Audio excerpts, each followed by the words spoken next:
All right, JP is ready to kick off Epic Open Mic. Remember, we are here every Wednesday. See if you have a talent, you got a band, you got a guitar, tell some jokes, whatever you want to do. Interpretive dance, we're open for just about anything. We got a sign-up sheet right up here. And kicking off the show tonight, put your hands together for Katherine. She's got some comedy for us. Direct your attention to center stage, please.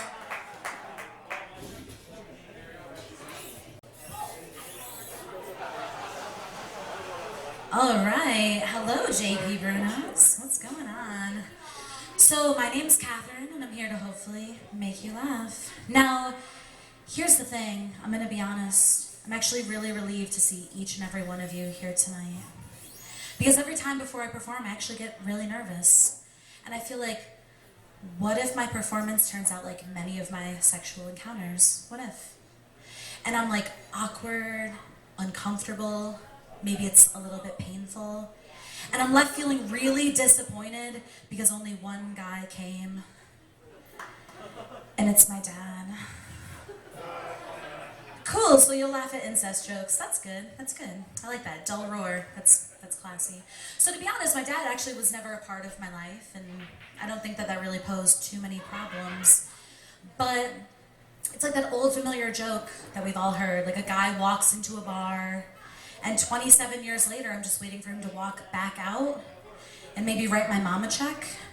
That'd be nice. But as a child, being raised by a single mom, I actually didn't feel like I had, many disadvantages. She did a great job. But in adulthood, I'm realizing some serious speed bumps. And the first one's admittedly extremely petty, but both my cousins were raised by an aunt and uncle, their mom and dad.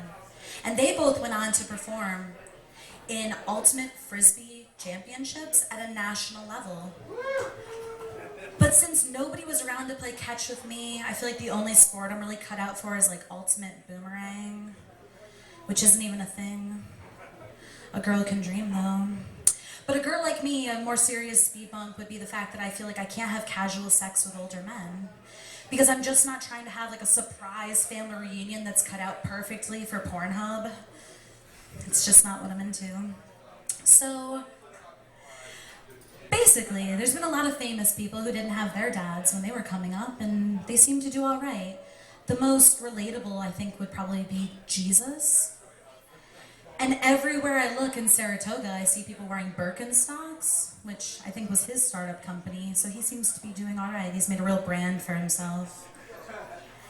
And, so not having a dad in the picture makes me a little judgy, I think. But to be fair, I actually don't know anything about starting a family or keeping one together.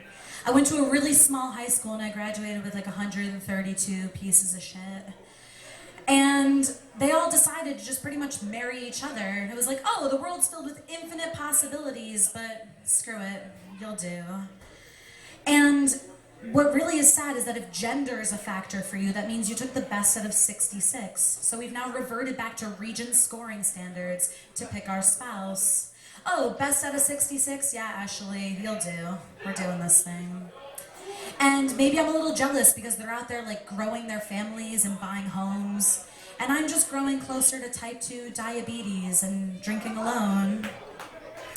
So I guess we're just all doing our own thing. It's really not a big deal. But I think the dating scene is terribly abysmal, and that's what that says to me. And I realize this because last week I had the pleasure of performing at a bar that was running a 2-for-1 PBR special, which drew a great crowd. And like everywhere I looked, there was like Janko jeans, Monster Energy apparel, and an occasional Confederate flag tattoo. Which said to me, I'm into just a few things, girl. I'm into domestic beer, domestic servants, domestic violence, and fucking my sister. So I didn't get to hook up. But I bounced out to the next bar, and it was Derby Day, and I got hit on by a guy wearing a fedora. And it wasn't working out for him for what I thought was a really obvious reason. But he didn't seem to understand because he asked me like, yo girl, what's your deal? And I was like, one word, probability. And he was like, and so when all I get is a squint and a mouth breathe, I immediately feel like I need to reiterate the point. So I said, not every person wearing a fedora is a pedophile, but every pedophile wears a fedora. So I'm just not trying to roll those dice tonight. So I just didn't get to hook up. But I think that the dating scene's actually easier for women than it is for men, you know? Because of the whole like dressing to accentuate all your worst features, which you all subconsciously do. Meanwhile, we're like trying to hide all of our flaws and look dainty. And I feel like the only platform that's fair for women to pick a spouse from is online dating, because every picture every man has ever uploaded of himself, and this is true, looks like they were all taken at the DMV. And they hold the camera at nipple height, so you know just how many chins you have to look forward to when he's looking at your nipples. Perfect. Upload that. So the bar could literally not be set any lower. Any lower. And I used to find these guys and I used to just hook up with them because I didn't care. And what would happen would be like I would pride myself on being what I like to call a $2 fuck. Like we'd hit the dollar menu for a cheeseburger, the red box for a movie, and your mom's basement. And you'd be like, listen girl, my spirits and my futon are broken, but my dick ain't, so let's do this thing. And I would give you a blowjob, 3 years of my life, and a tooth and nail defense of your at-home pyramid scheme sales job, because one day, Silas, you were gonna be a rapper, and I believe in you. You were gonna be. But I decided to class it up, and I actually just recently celebrated my 4-year anniversary with my husband. Yeah, yay, monogamy, one dick for me. And it actually has been working out pretty well, except the fact that he's extremely attractive, which is a problem for a girl like me. So we go out and there's always like beautiful slip of a woman like just walking by. And I just try to eclipse them so he doesn't notice. I'm just like, here comes the sun, don't look at her. Here comes the sun, and I say, it's all right. Don't look at her, look at me, only me. And I'm just eclipsing them. And he's like, what the fuck are you doing? And I plant my hands on his shoulders and I stare him in the eyes and I say, turn around. Every now and then I get a little bit nervous when these sexy skinny bitches go by. And every now and then I get a little bit terrified. You'll see the fucking gap in their thighs. And he's like, you're perfect to me. You don't have to be this way. And I'm like, well, marriage isn't about being perfect. It's about being present, like a father. And so I've just been like really salty lately, even though my life's been going pretty well. And I recently received an invite via Facebook for my 10-year high school reunion, and that's a real problem for me. I've been pissed off ever since I fished it out of the other folder on Facebook. And for those of you who are not aware of the other folder, that's like this mystical cesspool where all the messages from your non-Facebook friends go to rot, and where all your exes, Cabernet and Adele-fueled messages get intercepted every early February. And that's where this particular reunion message should have sat for months after the reunion had come and gone. But instead, I got an ambiguous text message from a girlfriend that read, oh my god, check your other folder because I'm literally dying right now. Like, you're literally dying right now, Jessica? Really? But you had time to squeak out a quick text message to me? I feel like you might be exaggerating a hair, but you figuratively have grabbed my attention, so bravo. So I log into Facebook and there's the message. Boom. Hi, Katherine. Just looking to find out your address so I know where to send your 10-year high school reunion invite to. Can you believe it? I was like, can I believe what, Karen? Can I believe it's been 10 years and 57 pounds since the last time I've had to put up with your shit? Can I believe you're asking me for an address to mail an invitation to when our 32-year-old brothers are still roommates? Can I believe you're still rocking 2 hunks of hair framing your face when the rest of it's pulled up into a ponytail? You're going to have to be much more specific for me to garner a response. And so I didn't respond. And it just really makes my blood boil that she sent the message in the first place, because it's just dripping in irony. Because if there were ever a reason to abolish high school reunions, Facebook would be the magnum opus of those reasons. Because all a high school reunion is an opportunity to congregate with all the people you spent the most terribly awkward years of your life with, and show them that you're not a piece of shit and you did something with your life. And women my age use Facebook that way every single day of their lives, to present the best parts of their life from the perfect angle with a great filter. And you'll see like dinner plates, they take a picture of just their dinner, and they strategically crop out the mountain of Trader Joe's those frozen food boxes overflowing their garbage can. And the caption's like, hubby made dinner tonight, hashtag delish, hashtag lucky I'm in love with my best friend. I'm like, really? So it's not enough you're gonna have a delicious meal, you have to ruin my appetite too? And then she'll follow it up with a video of her terrible child. And he always looks sticky for some reason. And like Aiden, Braden, Caden, Hayden, Jaden, whatever the fuck his name is squeaking out some terrible song at the top of his lungs. And she's like, future pop star, hashtag proud mama. Your kid's disgusting. There's only 2 reasons why a woman like this would go to her high school reunion. The first is to escape that terrible piece of shit she calls her child. And the second is so that she can get together with her former BFFs and pose for a quick hip-hop picture, even though she's been relentlessly talking shit about them for 14 years. And the caption will read, great friends are like stars.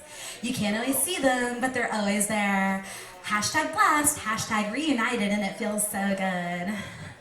Meanwhile, I've put all this energy into hating these bitches, and like I haven't even responded to the message about my reunion. So I can't respond because I was in the smart kids classes in high school and I went to a small school, which means 9 people and I had identical schedules for 4 fucking years. And Karen, who sent me the message in the first place, is one of those assholes, as is her twin brother David. Now Karen went on to marry a black guy. David went on to work for NASA. So they both have had some like pretty out of this world experiences since high school.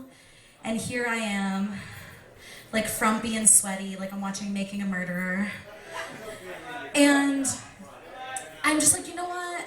Whatever. Because 6 months ago I resigned. I was a broker, to be fair to myself. I was living the pleated polyester life. And now I'm just an art instructor, a comic, and a general disappointment to my family, which I don't feel will really shine through in the Where Are They Now newsletter that they surely will publish after our reunion. So, meanwhile, everyone else is doing all these fabulous things and I'm not. And I was voted most likely to appear on Saturday Night Live. That was my superlative. But I can't even find a place to tell jokes on a Friday night, let alone a Saturday night, unless I pretend to be a porter in a bathroom downtown so I can get a captive audience for like 3 minutes while you're in there. And so I have an agenda. As luck would have it, this reunion's on a Saturday night. So I have 8 weeks to lose 50 pounds, get famous, get booked on SNL, make sure it's on that particular weekend, and then finally send Karen the snarky message she deserves. Hey, Karen, sorry I won't be able to make it to the high school reunion. I'm gonna be on TV.